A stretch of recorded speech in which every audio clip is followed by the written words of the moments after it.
ఏమంటుడు? నా ఆజ్ఞ మీకు పాటిస్తే ఈ భూమంతా నాదే కదా, ఇవ్వడానికి రెడీగా ఉన్నా.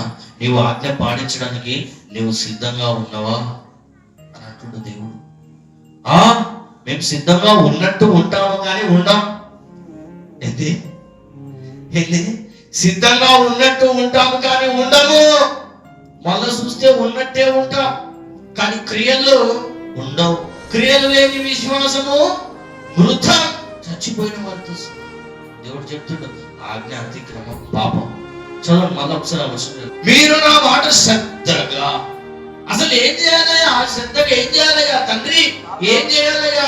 ఏం చేయాలి? శ్రద్ధగా ఏం చేయాలి అంటే చాలు కాగా ఏం చేయాలి శ్రద్ధగా అంటే లోకం మాలిన్యము అంటించుకోకుండా. ఎట్లా అంటుకోదు? ఏది అంటుకుందా? లేదు. అని మీకు కూడా తెలుసా, సముద్రంలో ఏముంటుందండి? చేపలు ఉంటాయి. మరి ఉప్పు అంటుకునేటట్టు ఉంటుంది అనుకుంటున్నాం. చేప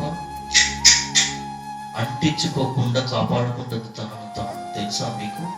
మనము ఈ పాపలోకంలో ఉన్నాము, అంటించుకోకుండా కాపాడుకోవాలి. దేవునికి మహిమ కలుగును గాక. దేవుడు అంటున్నాడు, శ్రద్ధగా నా మాట వింటేనంట నా నిబంధన అనుసరించి నడిచిన ఎడల మీరు సమస్త దేశంలో నాకు స్వకీయ సంపాద్యముగా అగుదురు. ఎందుకనగా సమస్త భూమి అంతయు దేవునిది. అంటే చప్పట్లు కదా.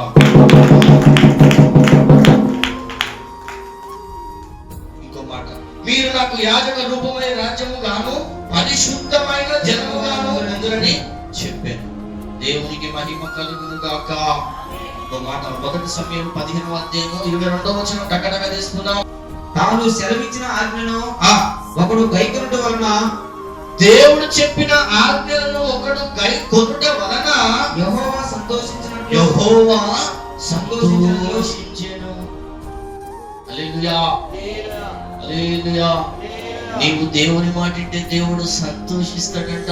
నీవు దేవుణ్ణి సంతోష పెట్టడానికి ఇష్టపడతలేవా? ఇష్టపడుతున్నావా? దేవుడు చెప్తున్నాడు, దేవుడు సెలవిచ్చిన ఆజ్ఞను ఒకడు గైకొనుట వలన, దేవుని ఆజ్ఞ ప్రకారం నడుచుకునే ఎడల యెహోవా సంతోషించెను. నీవు దేవుని అనుసరించి జీవిస్తానంట, దేవుడు సంతోషిస్తాడంట. నువ్వు ఈ రోజు మనం ఈ మందిరంలో ఉన్నాము అనంటే దేవుడు కష్టాల పాలయ్యాడు, సుఖపడలే. ఏమైండు? కష్టాల పాలయ్యాడు. దేవాది దేవునికి కష్టాల పాలవ్వడము ఏం అవసరం? ఎందుకంటే నిన్ను నన్ను ఆయన ప్రాణంని వదిలేసుకొని చనిపోయే అంత ప్రేమించాడండి. గట్టిగా చెప్పట్లు. మరి నీ కోసం నా కోసము చనిపోయిన ఆ నజరేయుడు యేసుక్రీస్తు కోసము ఆయన కన్నీరు కార్చి చెమట, అసలు చెమట ఎట్లా మాత్రం తెలుసా? రక్తంగా ప్రార్థనలో ఏకీభవిస్తూ కన్నీళ్ళ ప్రార్థన దేవుడు పెట్టుకుంటున్నాడు నీ కోసం నా కోసం. ఆ కన్నీళ్ళ ప్రార్థన పెట్టుకుంటూ దేవుడు విధిస్తూ ఉండగా చెమటంతా ఇలా వస్తుంటే ఈ చెమట రక్త బిందువుగా మారిపోయింది దేవుని. ఆ దేవాది దేవుని సంతోష పెట్టడానికి దేవుని మాట నేను వినగంటున్నావా? దేవుని మాట నువ్వు వింటేనంట ఆయనకున్న గాయములను, ఆయనకున్న రక్తాన్ని, ఆయనకున్న కొరడ దెబ్బల్ని మర్చిపోతాడంట. ఒకవేళ వినకపోతే మరలా కొరడాలతో మనం కొడుతున్నామంట. మరి మనము కొరడాలతో దేవుని కొట్టేలా చేద్దామా? సంతోష పెడదామా? సంతోష పెట్టాలంటే ఏం చేయమన్నాడు? నా ఆజ్ఞ పాటించంతే. ఒకవేళ నీవు ఆజ్ఞ పాటించకపోతే నీవు నన్ను మరలా సిలువేస్తావు, నువ్వు నన్ను మరలా కొడుతున్నావు, నీవు నన్ను ఉమ్మివేస్తున్నావు. ఇందుకోసం ఆ చెమట రక్త బిందువుగా నన్ను మార్చింది. ఇందుకోసం ఆ మానవ రూపంగా నేను వచ్చినప్పుడు దేవుడు. హల్లెలూయా. చూడండి, నీవు ఆయన ఆజ్ఞ పాటిస్తేనేమో విస్తారంగా మనము పిల్లల వరకు దీవించి ఆశీర్వదించబడతారంట. ఆదికాండం 22వ అధ్యాయం 18వ వచనంలో ఈ నిర్గమకాండంలో దీవించబడుతున్న సమూయేలు గ్రంథంలో అంటున్నాడు, నేను సంతోషంగా ఉండాలంటే నీవు నా మాట వినయ్యా. వినమ్మా.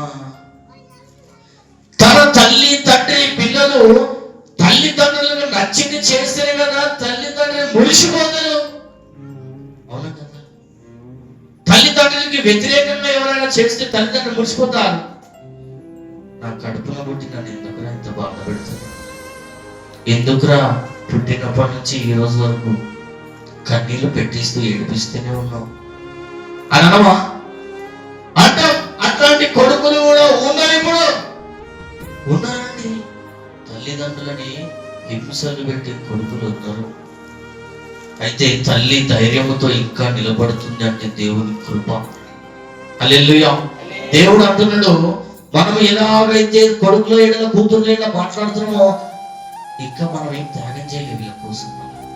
కానీ ఆ దేవాది దేవుడు మన కోసము వచ్చి చనిపోయిండు, కొరడాలతో దెబ్బలు కొట్టించుకున్నాడు, ఉమ్మి వేయించుకున్నాడు. ఇంత త్యాగములు చేసి దేవుడు అంటున్నాడు, అరే నా మాట ఏంటో, నా మాటేనమ్మా, నేనేం కోరుకుంటలేదు తల్లి, నాకేం అవసరం లేదు నీ దగ్గర నుంచి, నా మాటను అంతే చాలు, మొత్తం నేను చూసుకుంటాను, నిన్ను దీవిస్తా, నేను ఆశీర్వదిస్తా, కానీ నువ్వు నా మాట విన్నా.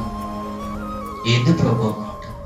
నాకు నచ్చింది చేయగా, నేను నిన్ను ఎట్లా ప్రేమించాను ప్రేమించాను, నేను నిన్ను ఎట్లా క్షమించాను క్షమించాను. ఈ లోకంలో పాపం లేకుండా నాలో పాపం ఉందని ఎవరైనా చూపించగలరా అని సవాలు విసిన్నా కదా. కావాలని జీవించు, నాకు అంతర్మించి ఏమవుతు అని దేవుడు కోరుకుంటున్నది. లోకమాలిని పట్టించుకోకుండా ప్రేమతో ప్రతి ఒక్కరిని ప్రేమిస్తూ క్షమిస్తూ ఉందో అంతర్మించి నాకు ఏమవుతుంది. నీవు గనక ఇట్లుంటే కుటుంబాలు దీవెనలతో ఆశీర్వాదములతో కుమ్మరిస్తా అంటాడు. గట్టిగా చెప్పండి. ఇంకో మాట చదువుకొని ముగించేసుకున్నాం. సమయలు గ్రంథంలోనే అదే గ్రంథంలో చదువుకొని ముగించేసుకున్నామండి.